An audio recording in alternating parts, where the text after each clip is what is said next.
Right now, the Middle East is on fire. As the 2026 conflict between the US, Israel, and Iran escalates, the world is watching a massive display of air power, drone swarms, and missile interceptions. But there is a glaring question a lot of people are asking. If tensions are this high, why isn't there a massive US-led ground invasion? Why aren't tanks rolling toward Tehran like they rolled into Baghdad in 2003? The answer isn't just politics. The answer is geography.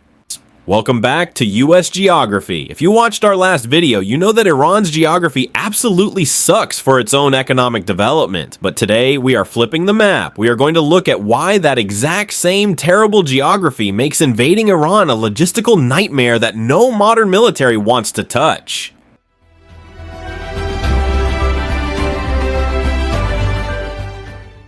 Before we even talk about mountains and oceans, we have to talk about sheer scale. Geography is about space, and Iran has way too much of it. When people think of the Middle East, they often mentally shrink the countries, but Iran is massive. It is the 17th largest country on Earth. To put that into an American perspective, Iran is slightly larger than the entire state of Alaska. If you dropped Iran onto Western Europe, it would stretch from the shores of the UK all the way deep into Poland.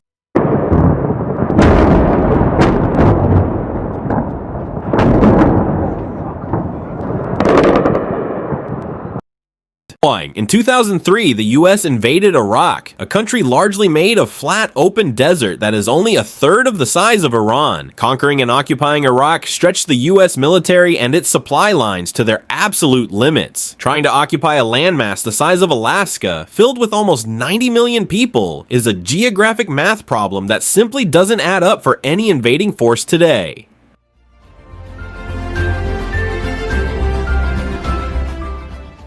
So, if you can't occupy the whole country easily, how do you even get your troops inside? The United States Navy is the most powerful maritime force in human history. Naturally, you might think of a D-Day style amphibious assault from the south, attacking from the Persian Gulf or the Gulf of Oman. But Iran's southern geography makes this practically impossible. First, the Persian Gulf is incredibly narrow and shallow. Operating massive aircraft carriers and amphibious assault ships inside the Gulf restricts their maneuverability, making them sitting ducks for Iranian anti-ship missiles hidden along the jagged coastline.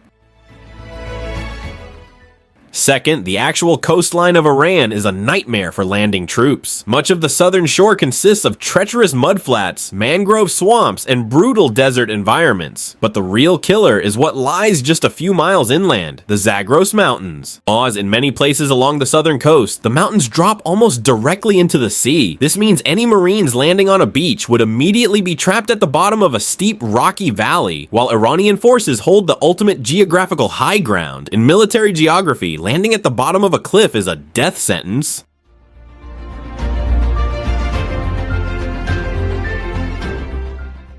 So a naval invasion from the south is out. What about a massive armored thrust from the west, pushing tanks through Iraq and into Iran? This is where the geography of the Zagros Mountains acts as the ultimate western wall. As we discussed in our previous video, the border between Iraq and Iran is defined by this massive, jagged mountain range. There are very few natural passes that can accommodate a modern mechanized army. If US tanks and supply convoys tried to push through these narrow mountain corridors, they would be funneled into natural geographic choke points. A single blown bridge or an artificially triggered landslide could trap an entire armored division in a valley.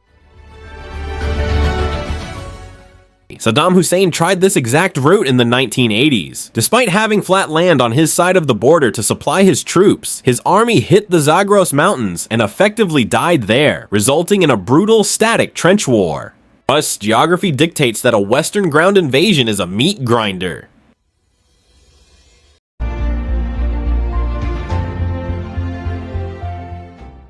If the south and the west are blocked, what about the north? Could an invading army come down through the Caspian Sea or cross through the Caucasus Mountains? Geographically, this is perhaps the most absurd option. First, the Caspian Sea is the world's largest inland lake. The US Navy cannot sail ships into it. To get troops and heavy armor there, they would have to transit through countries like Turkey, Azerbaijan, or Georgia, which presents a massive geopolitical hurdle.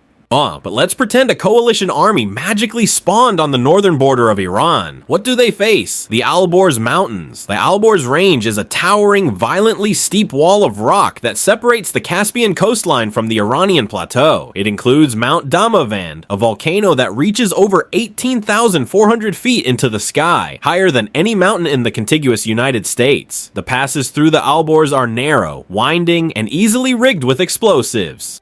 Any army trying to push south toward Tehran through these mountains would be subjected to relentless ambushes from the high ground.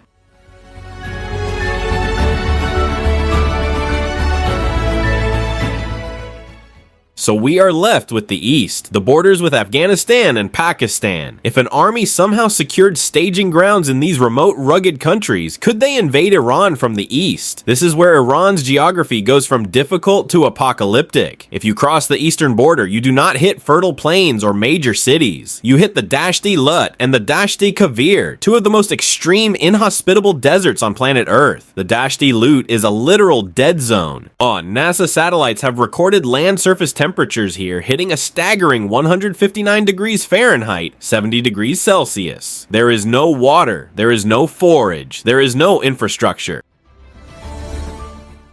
If an invading army tried to cross this, their supply lines would have to stretch for hundreds of miles across a scorching wasteland. Tanks overheat, helicopter rotors are destroyed by fine sand. And keeping troops hydrated becomes a logistical nightmare that requires more resources than the actual fighting.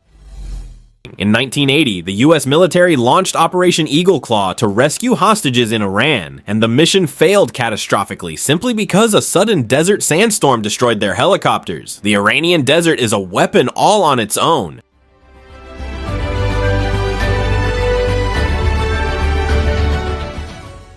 And that brings us to the overarching climate. You aren't just fighting the terrain in Iran, you are fighting the weather. Because of its extreme topography, Iran experiences wild climatic swings. In the summer, the southern coast and the central deserts are hot enough to melt the tires on military vehicles. In the winter, the Zagros and Alborz Mountains are slammed with brutal blizzards, freezing temperatures, and deep snowdrifts that block the mountain passes completely. If you invade in the summer, your soldiers drop from heat stroke and your engine seize. If you invade in the winter, your convoys get stuck in avalanches and troops freeze in the mountain valleys. There is no good time to invade Iran. The geographic window for optimal military operations is incredibly narrow, giving defenders a massive advantage.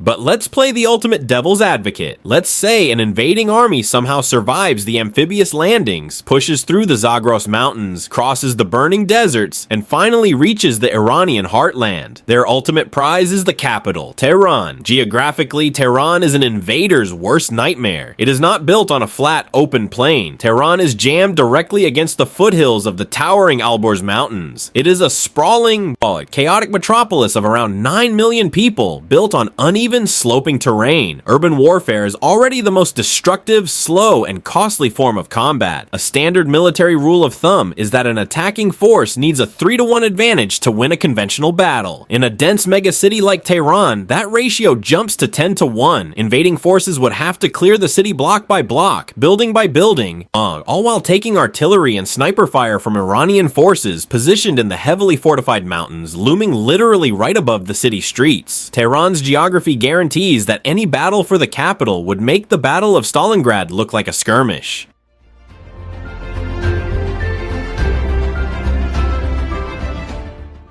And finally, because an invasion by sea or by land is geographically suicidal, the current 2026 conflict relies entirely on air power. But Iran's geography even has a defense against the sky. The United States has bunker-busting bombs designed to penetrate deep underground, but Iran has used their mountains as literal shields. Instead of building critical military and nuclear sites on the surface, they have burrowed deep into the bedrock. Facilities like Fordo are built under hundreds of feet of solid mountain rock.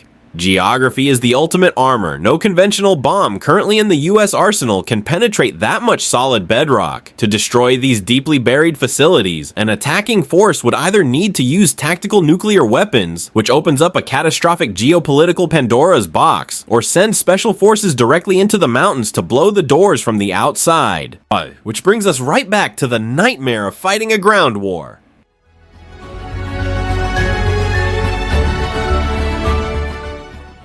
When you look at the entire map, the strategy of the 2026 war makes perfect sense. Iran's geography might suck for its own economy, but it forms one of the most brilliant natural defensive fortresses on the planet.